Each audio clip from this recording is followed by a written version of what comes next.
बतियाला मान हो धल ध्यान हो गिरता नीचे सारा होता जियान हो।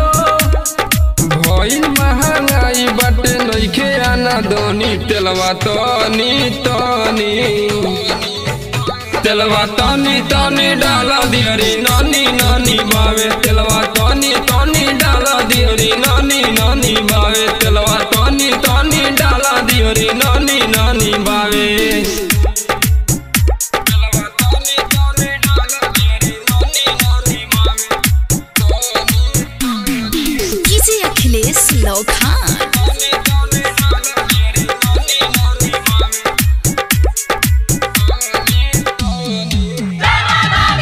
जब से नवरात चढ़ल मन में बयास लागल कदी हनी शुरू हम रोज रोज पाठ पढ़ल।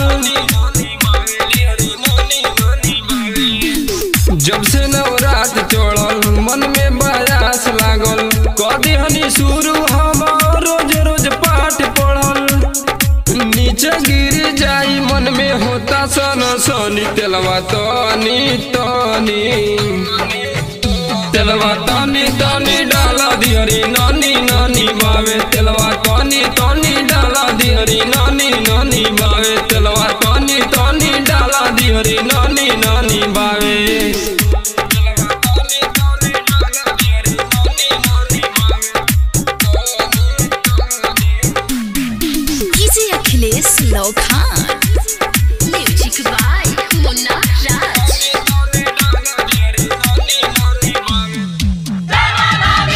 अरे तू कल चलावो विनय जी के बोलावो धके दयान मनीष माई के पूजा करावो। अरे तू कल चलावो विनय जी के बोलावो धके दयान मनीष माई के पूजा करावो।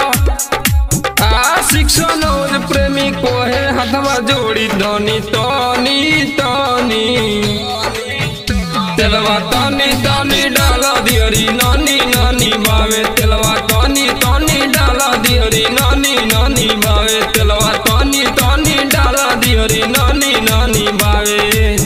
बतियाला मान हो धल ध्यान हो गिरता नीचे सारा होता जियान हो।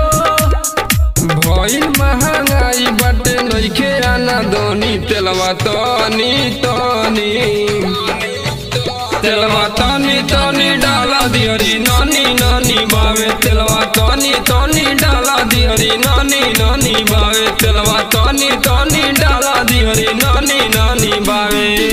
राज स्टूडियो स्टेशन रोड सुगौली।